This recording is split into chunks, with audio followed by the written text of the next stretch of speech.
ସ୍ୱାଗତମ୍। ଆଜି ଆମେ ଏକ ଏମିତି ବିଷୟରେ କଥା ହେବା ଯାହା ବହୁତ ସାଧାରଣ, ହେଲେ ବେଳେବେଳେ ବହୁତ କଷ୍ଟ ଦିଏ। ଅମ୍ଳ ଆଉ ଗ୍ୟାସ୍। ହଁ, ଏଇ ଏସିଡିଟି ଆଉ ଗ୍ୟାସ୍ର ସମସ୍ୟା ପ୍ରାୟ ସମସ୍ତଙ୍କୁ କେବେ ନା କେବେ ହୋଇଥାଏ। ଆଜ୍ଞା। ତେବେ ଆମେ ଏହାକୁ ଭଲ ଭାବରେ ବୁଝିବା ପାଇଁ ଏକ ବିଶେଷଜ୍ଞ ତଥ୍ୟ ମାନେ ଡିକୋଡିଂ ଡାଇଜେଷ୍ଟିଭ୍ ଡିଷ୍ଟ୍ରେସ୍ ଏ ଗଟ୍ ହେଲ୍ଥ ଏକ୍ସପର୍ଟସ୍ ଗାଇଡ୍କୁ ଆଧାର କରି ଆଲୋଚନା କରିବା। ଆଉ ଆଗରୁ କହି ରଖୁଛି, ଆମର ଏ ଆଲୋଚନା କେବଳ ଜାଣିବା ପାଇଁ ମାନେ ଶିକ୍ଷା ପାଇଁ। ଏଇଟା କୌଣସି ଡାକ୍ତରୀ ପରାମର୍ଶ ନୁହେଁ। ହଁ, ସେଇଟା ବହୁତ ଜରୁରୀ କଥା।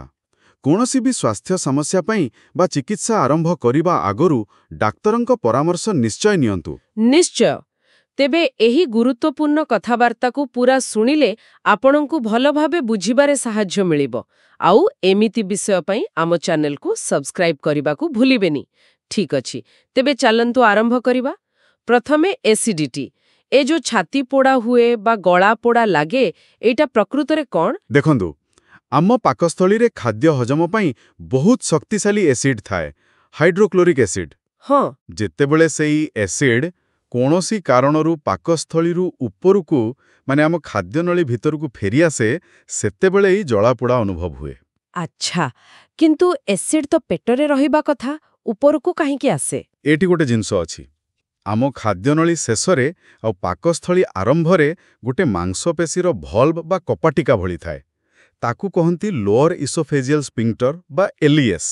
LES। ହଁ, ତାର କାମ ହେଲା ଖାଦ୍ୟକୁ ତଳକୁ ଯିବାକୁ ଦେବା, କିନ୍ତୁ ପେଟରୁ କିଛି ବି ଉପରକୁ ଆସିବାକୁ ନ ଦେବା। ଯେତେବେଳେ ଏଇ ଏଲ୍ଇଏସ୍ଟା ଟିକେ ଦୁର୍ବଳ ହୋଇଯାଏ କିମ୍ବା ଠିକ୍ ସମୟରେ ବନ୍ଦ ହୁଏନି, ସେତେବେଳେ ପେଟର ଏସିଡ୍ ଉପରକୁ ଉଠି ଆସେ। ବୁଝିଲି। ଆଉ ଯଦି ଏମିତି ବାରମ୍ବାର ହୁଏ, ତାହେଲେ ତାକୁ GERD କୁହାଯାଏ, ମାନେ ଗ୍ୟାଷ୍ଟ୍ରୋ ଇସୋଫେଜିଆଲ ରିଫ୍ଲକ୍ସ ଡିଜିଜ୍। ଆଚ୍ଛା, ତେବେ ଏଇ LES ଦୁର୍ବଳ ହେବାର କାରଣ କ'ଣ? ମାନେ କାହିଁକି ଏମିତି ହୁଏ? ହଁ, ଏଇଟା ଭଲ ପ୍ରଶ୍ନ। ଦେଖନ୍ତୁ, ଏହାର ଅନେକ କାରଣ ଅଛି। କିଛି ଖାଦ୍ୟ ଅଛି ଯାହା ଏଲ୍ଇଏସ୍କୁ ଟିକେ ଢିଲା କରିଦିଏ, ଯେମିତିକି ବହୁତ ବେଶୀ ଚର୍ବିଯୁକ୍ତ ଖାଦ୍ୟ, ଭଜାଭଜି ଜିନିଷ, ବେଶୀ ମସଲା ପଡ଼ିଥିବା ଖାଦ୍ୟ। ମାନେ ଆମର ସେଇ ଚଟପଟା ଖାଦ୍ୟ ସବୁ। ହଁ, କିଛି ମାତ୍ରାରେ। ଆଉ ଚକୋଲେଟ୍, କଫି ବା ଚା, କ୍ୟାଫେଇନ୍ ଯୋଗୁଁ, କୋଲ୍ଡ ଡ୍ରିଙ୍କ୍ସ, କାର୍ବୋନେଟେଡ୍ ପାନୀୟ ଆଉ ମଦ୍ୟପାନ ଏସବୁ ଏଲ୍ଇଏସ୍କୁ ରିଲାକ୍ସ କରିଦିଏ। ଆଚ୍ଛା। ଆଉ ଗୋଟେ ବଡ଼ କାରଣ ହେଲା ଧୂମପାନ। ସିଗାରେଟରେ ଥିବା ନିକୋଟିନ୍ ବି ଏଲ୍ଇଏସ୍କୁ ଦୁର୍ବଳ କରେ। ବାପରେ, ଖାଲି ଖାଇବା ପିଇବା ନୁହେଁ, ଆହୁରି ବି କାରଣ ଅଛି। ନିଶ୍ଚୟ। ଆଉ ଗୋଟେ ଦିଗ ହେଲା ପେଟ ଉପରେ ଅଧିକ ଚାପ ପଡ଼ିବା, ଯେମିତିକି ଏକାଥରେ ବହୁତ ବେଶୀ ଖାଇଦେବା। ହଁ, ସେଇଟା ତ ହୁଏ ବେଳେବେଳେ। ହଁ, ଆଉ ମୋଟାପଣ ଯୋଗୁଁ ପେଟର ଚର୍ବି ଚାପ ପକାଏ। ବେଳେବେଳେ ବହୁତ ଟାଇଟ୍ ପ୍ୟାଣ୍ଟ ପିନ୍ଧିଲେ ବା ବେଲ୍ଟ ବହୁତ ଜୋରରେ ବାନ୍ଧିଲେ ବି ଚାପ ପଡ଼େ। ଆଚ୍ଛା, ଏ କଥା ତ ଜଣା ନଥିଲା। ହଁ, ଆଉ ଖାଇସାରିବା ପରେ ପରେ ଶୋଇଗଲେ କିମ୍ବା ଆଗକୁ ନଇଁ ପଡ଼ିଲେ ସେତେବେଳେ ବି ଏସିଡ୍ ଉପରକୁ ଆସିବାର ସମ୍ଭାବନା ବଢ଼ିଯାଏ। ଗର୍ଭାବସ୍ଥାରେ ବି ଏମିତି ହୁଏ। ବୁଝିଲି। ଆଉ ଆମ ଜୀବନଶୈଳୀର କିଛି ପ୍ରଭାବ ଅଛି କି?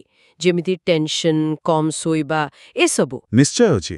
ଯଦି ଆପଣ ଠିକ୍ ସମୟରେ ଖାଉନାହାନ୍ତି, ବହୁତ ବ୍ୟସ୍ତ ରହୁଛନ୍ତି ବା ମାନସିକ ଚାପରେ ଅଛନ୍ତି କିମ୍ବା ରାତିରେ ଭଲ ନିଦ ହେଉନି, ଏସବୁ ବି ପାଚନ ପ୍ରକ୍ରିୟାକୁ ପ୍ରଭାବିତ କରେ ଆଉ ଏସିଡିଟି ବଢ଼େଇପାରେ।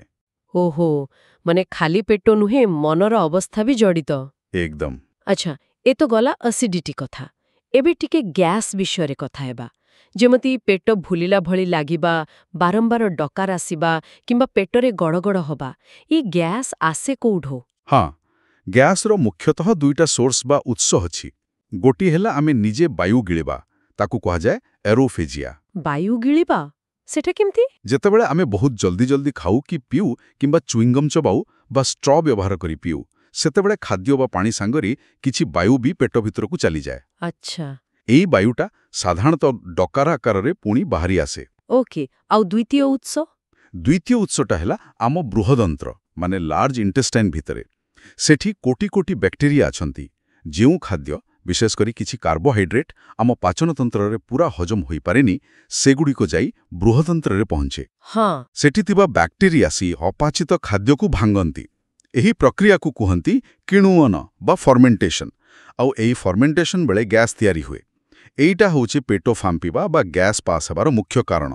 ଆଚ୍ଛା, ତେବେ କେଉଁ କେଉଁ ଖାଦ୍ୟ ଏମିତି ବେଶୀ ଗ୍ୟାସ୍ କରାଏ? ଏଇଟା ଜାଣିବା ଦରକାର। ବହୁତ ଫାଇବର ଥିବା ଖାଦ୍ୟ ଯେମିତିକି ବିନ୍ସ, ସବୁ ପ୍ରକାର ଡାଲି, ବନ୍ଧାକୋବି, ଫୁଲକୋବି, ବ୍ରୋକୋଲି ଏସବୁ ଟିକେ ବେଶୀ ଗ୍ୟାସ୍ କରନ୍ତି କାରଣ ଏଥିରେ ଥିବା କିଛି କାର୍ବୋହାଇଡ୍ରେଟ୍ ସହଜରେ ହଜମ ହୁଏନି। ହଁ, ଡାଲି ଖାଇଲେ ବେଳେବେଳେ ଲାଗେ। ହଁ, ସେମିତି କିଛି ଶର୍କରା ବି ଅଛି ଯେମିତି ଲାକ୍ଟୋଜ୍, ଯାହା କ୍ଷୀର ଆଉ କ୍ଷୀର ଜାତୀୟ ଜିନିଷରେ ଥାଏ। ବହୁତ ଲୋକଙ୍କର ଲାକ୍ଟୋଜ୍ ହଜମ କରିବାରେ ଅସୁବିଧା ହୁଏ। ଓହୋ, ଲାକ୍ଟୋଜ୍ ଇଣ୍ଟଲରେନ୍ସ ଯାହାକୁ କହନ୍ତି। ହଁ, ସେଇଆ। ଆଉ ଫ୍ରୁକ୍ଟୋଜ୍, ଯାହା ଫଳରେ ମିଳେ, କିଛି ଲୋକଙ୍କ ପାଇଁ ତାହା ବି ଗ୍ୟାସ୍ କରିପାରେ। ଆଉ କାର୍ବୋନେଟେଡ୍ ପାନୀୟ ତ ଅଛି। ଠିକ୍ ଅଛି।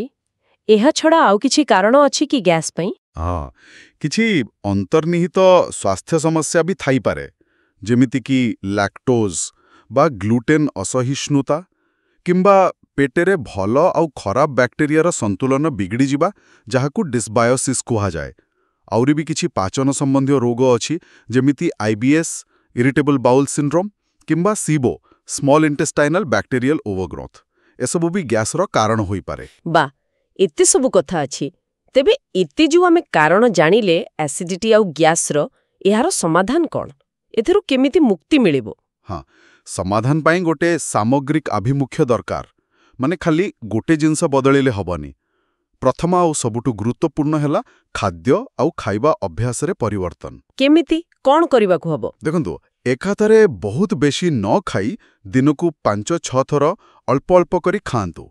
ଏମିତି କଲେ ପାକସ୍ଥଳୀ ଉପରେ ବେଶୀ ଚାପ ପଡ଼ିବନି। ଆଚ୍ଛା, ମାନେ ସ୍ମଲର ଫ୍ରିକ୍ୱେଣ୍ଟ ମିଲ୍ସ। ଏକଦମ। ଆଉ ଖାଇବା ବେଳେ ଟିକେ ସମୟ ଦିଅନ୍ତୁ।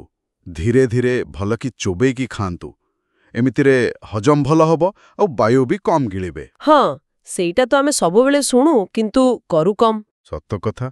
ଆଉ ଗୋଟେ ଜରୁରୀ କାମ ହେଲା ନିଜର ଟ୍ରିଗର ଖାଦ୍ୟ ଚିହ୍ନଟ କରିବା। ମାନେ କେଉଁ ଖାଦ୍ୟ ଖାଇଲେ ଆପଣଙ୍କୁ ବେଶୀ ଏସିଡିଟି ହେଉଛି ବା ଗ୍ୟାସ୍ ହେଉଛି, ତାକୁ ଜାଣିବାକୁ ଚେଷ୍ଟା କରନ୍ତୁ। ସେଇଟା କେମିତି କରିହେବ? ଗୋଟେ ଫୁଡ୍ ଡାଏରୀ ରଖିପାରନ୍ତି। କ'ଣ ଖାଇଲେ, କେତେବେଳେ ଖାଇଲେ ଆଉ ତାପରେ କ'ଣ ଲକ୍ଷଣ ଦେଖାଗଲା ସେଇଟା ଲେଖି ରଖନ୍ତୁ। କିଛି ଦିନ କଲେ ଜଣାପଡ଼ିଯିବ। ଆଉ ଯେଉଁ ଖାଦ୍ୟ ଅସୁବିଧା କରୁଛି ତାକୁ ଟିକେ କମ୍ କରନ୍ତୁ ବା ପୁରା ବନ୍ଦ କରନ୍ତୁ। ଯେମିତି ଆମେ କହୁଥିଲେ, ସେଇ ବେଶୀ ତେଲ ମସଲା, ବରା, ଘୁଗୁନି, ମାଂସ ତରକାରୀ ଟାଇପ୍ର ଜିନିଷ। ହଁ, ସେଇ ସବୁ ତ ନିଶ୍ଚୟ। ଆଉ ଯେଉଁ ଖାଦ୍ୟରୁ ଆପଣଙ୍କୁ ବ୍ୟକ୍ତିଗତ ଭାବେ ଅସୁବିଧା ହେଉଛି ସେଇଟା ବି। ଆଚ୍ଛା, ତେବେ କ'ଣ ଖାଇବା ଦରକାର ଯେ ପେଟ ଟିକେ ଶାନ୍ତ ରହିବ? ପେଟ ପାଇଁ ଭଲ ଖାଦ୍ୟ ବି ଅଛି, ଯେମିତି ପ୍ରୋବାୟୋଟିକ୍ସ ଥିବା ଖାଦ୍ୟ। ଆମ ଓଡ଼ିଆ ଘରେ ତ ଦହି, ଘୋଳ ଦହି ସବୁବେଳେ ମିଳେ। ଏହା ବହୁତ ଭଲ। ହଁ, ପଖାଳ ଆଉ ଟଙ୍କା ତୋରାଣି ବି ତ ଭଲ କୁହନ୍ତି। ନିଶ୍ଚୟ। ଏସବୁ ପେଟର ଭଲ ବ୍ୟାକ୍ଟେରିଆ ବଢ଼ାନ୍ତି। ଆଉ କିଛି କ୍ଷାରୀୟ ବା ଆଲ୍କାଲାଇନ୍ ଖାଦ୍ୟ ବି ଏସିଡିଟି କମ୍ କରିବାରେ ସାହାଯ୍ୟ କରେ, ଯେମିତି କଦଳୀ, ତରଭୁଜ, କାକୁଡ଼ି, ଓଟମିଲ୍। ଆଚ୍ଛା।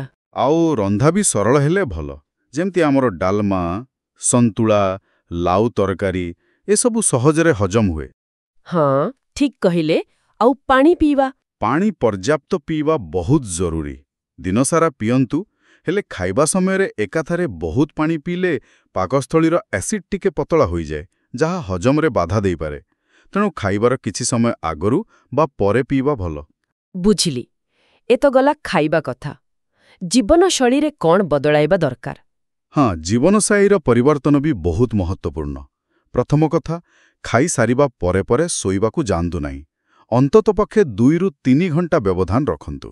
ଓହୋ, ରାତିରେ ଡେରିରେ ଖାଇ ଶୀଘ୍ର ଶୋଇବାଟା ଠିକ୍ ନୁହେଁ? ବିଲକୁଲ ନୁହେଁ। ଆଉ ଯଦି ରାତିରେ ଏସିଡିଟି ହେଉଛି, ତେବେ ଶୋଇବା ବେଳେ ମୁଣ୍ଡପଟ ଟିକେ ଉଚ୍ଚା ରଖନ୍ତୁ। ବିଛଣାର ମୁଣ୍ଡପଟ ତଳେ କିଛି ବହି କି କାଠ ଦେଇ ଉଠେଇ ଦେଲେ ହବ। ଆଚ୍ଛା, ଏମିତି କଲେ ଏସିଡ୍ ଉପରକୁ ଆସିବା କମିଯିବ? ହଁ, ମାଧ୍ୟାକର୍ଷଣ ସାହାଯ୍ୟ କରେ। ଆଉ ସୁସ୍ଥ ଓଜନ ବଜାୟ ରଖିବା ବହୁତ ଜରୁରୀ। ମୋଟାପଣ କମିଲେ ପେଟ ଉପରେ ଚାପ କମେ। ଆଉ ଚାପ୍ କଥା ଯାହା କହୁଥିଲେ। ହଁ, ମାନସିକ ଚାପ କଲାଇବାକୁ ଚେଷ୍ଟା କରନ୍ତୁ। ଧ୍ୟାନ, ଯୋଗ, ପ୍ରାଣାୟାମ ବା ଯାହା ଆପଣଙ୍କୁ ଶାନ୍ତି ଦିଏ ତାହା ନିୟମିତ କରନ୍ତୁ। ଠିକ୍। ଆଉ ଧୂମପାନ ଓ ମଦ୍ୟପାନ? ସେଗୁଡ଼ିକ ତ ସମ୍ପୂର୍ଣ୍ଣ ଛାଡ଼ିବା ଉଚିତ। ଆଉ ଗୋଟେ ଛୋଟ କଥା, ଟିକେ ଢିଲା ପୋଷାକ ପିନ୍ଧିଲେ ପେଟ ଉପରେ ଚାପ କମ୍ ରହିବ। ଆଉ ନିୟମିତ ହାଲକା ବ୍ୟାୟାମ କରନ୍ତୁ। ବାଃ, ଏତେ ସବୁ ଉପାୟ ଅଛି। ଆଚ୍ଛା, ଆମ ଘରେ ତ ମା'ମାନେ କୁହନ୍ତି ଗ୍ୟାସ୍ ହେଲେ ଜୁଆଣି ଟିକେ ପାଣିରେ ପକେଇ ପିଇଦେ କିମ୍ବା ଏସିଡିଟି ହେଲେ ପାନମହୁରି ଖାଇଦେ। ଏସବୁ ଘରୋଇ ଉପଚାର କାମ ଦିଏ କି? ହଁ, କିଛି ପାରମ୍ପରିକ ଘରୋଇ ଉପଚାର ଅଛି ଯାହା ସାମୟିକ ଆରାମ ଦେଇପାରେ। ଯେମିତି ପାନମହୁରି ଚୋବେଇଲେ ବା ପାଣିରେ ଫୁଟେଇ ପିଇଲେ ତାହା ଏସିଡିଟିରେ ଟିକେ ଆରାମ ଦିଏ। ଘୋଳ ଦହି ବି ଭଲ। ହଁ। ଆଉ ଗ୍ୟାସ୍ ପାଇଁ ଜୁଆଣି ବା ଅଦା। ଅଦା ଚା କିମ୍ବା ଖାଲି ଅଦା ଟିକେ ଚୋବେଇଲେ ଗ୍ୟାସ୍ କମେ। ହେଲେ ଗୋଟେ କଥା ମନେ ରଖିବାକୁ ହେବ। କ'ଣ? ଏସବୁ ଉପଚାର ସାମୟିକ ଆରାମ ପାଇଁ। ଏଗୁଡ଼ିକ ମୂଳ କାରଣକୁ ଠିକ୍ କରେ ନାହିଁ। ଆଉ ଏହାକୁ ବହୁତ ବେଶୀ ମାତ୍ରାରେ ବି ନେବା ଉଚିତ ନୁହେଁ। ମୁଖ୍ୟ କଥା ହେଲା ଖାଦ୍ୟ ଆଉ ଜୀବନଶୈଳୀରେ ପରିବର୍ତ୍ତନ। ବୁଝିଲି। ମାନେ ଏଗୁଡ଼ିକ ସପୋର୍ଟ ଭଳି କିନ୍ତୁ ମୂଳ ଚିକିତ୍ସା ନୁହେଁ। ଏକଦମ। ଆଚ୍ଛା, ଏସବୁ ଉପାୟ କରିବା ସତ୍ତ୍ୱେ ବି ଯଦି ସମସ୍ୟା ଲାଗି ରହେ, କେତେବେଳେ ଜଣେ ବୁଝିବ ଯେ ଏହା ଆଉ ସାଧାରଣ ନୁହେଁ ଆଉ ଡାକ୍ତରଙ୍କ ପାଖକୁ ଯିବା ନିହାତି ଦରକାର? ହଁ, ଏଇଟା ଜାଣିବା ବହୁତ ଗୁରୁତ୍ୱପୂର୍ଣ୍ଣ। କିଛି ବିପଦ ସଂକେତ ବା ରେଡ୍ ଫ୍ଲାଗ ଲକ୍ଷଣ ଅଛି ଯାହା ଦେଖାଗଲେ ଆଦୌ ଅବହେଳା କରିବା ଉଚିତ ନୁହେଁ। ତୁରନ୍ତ ଡାକ୍ତର ଦେଖେଇବା ଦରକାର। କ'ଣ ସେସବୁ ଲକ୍ଷଣ? ଯଦି ଆପଣ ଜୀବନଶୈଳୀ ବଦଳେଇଲେ, ଖାଦ୍ୟପେୟ ଠିକ୍ କଲେ, ତଥାପି ଲକ୍ଷଣ ବହୁତ ବେଶୀ ହେଉଛି କିମ୍ବା ବାରମ୍ବାର ହେଉଛି, ଯଦି ବିନା କାରଣରେ ଆପଣଙ୍କ ଓଜନ କମିବାରେ ଲାଗିଛି, ଓହୋ।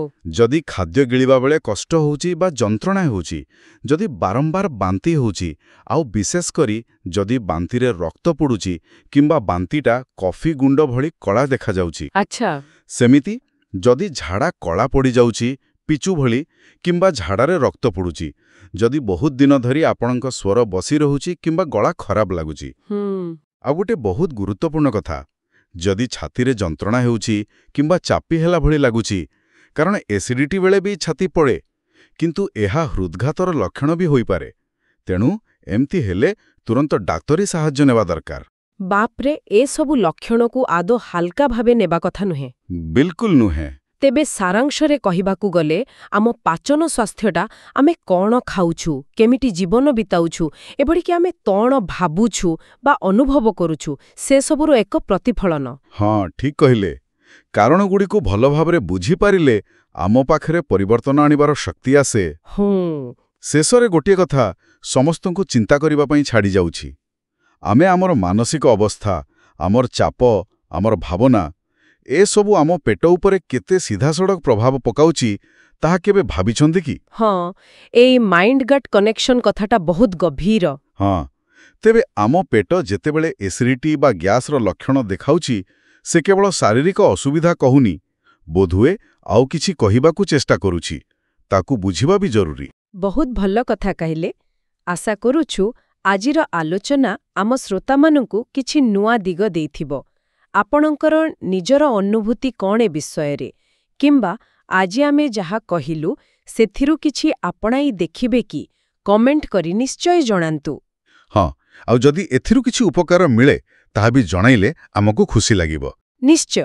ଆଉ ଶେଷରେ ପୁଣି ଥରେ ମନେ ପକେଇ ଦଉଛୁ, ଆମର ଏ କଥାବାର୍ତ୍ତା କେବଳ ସୂଚନା ଆଉ ଶିକ୍ଷା ପାଇଁ ଥିଲା। ହଁ, କୌଣସି ବି ସ୍ୱାସ୍ଥ୍ୟଗତ ପଦକ୍ଷେପ ନେବା ପୂର୍ବରୁ ବା ଚିକିତ୍ସା ପାଇଁ ସବୁବେଳେ ଜଣେ ଯୋଗ୍ୟ ଡାକ୍ତର କିମ୍ବା ସ୍ୱାସ୍ଥ୍ୟ ପେସାଦାରଙ୍କ ସହ ପରାମର୍ଶ କରନ୍ତୁ।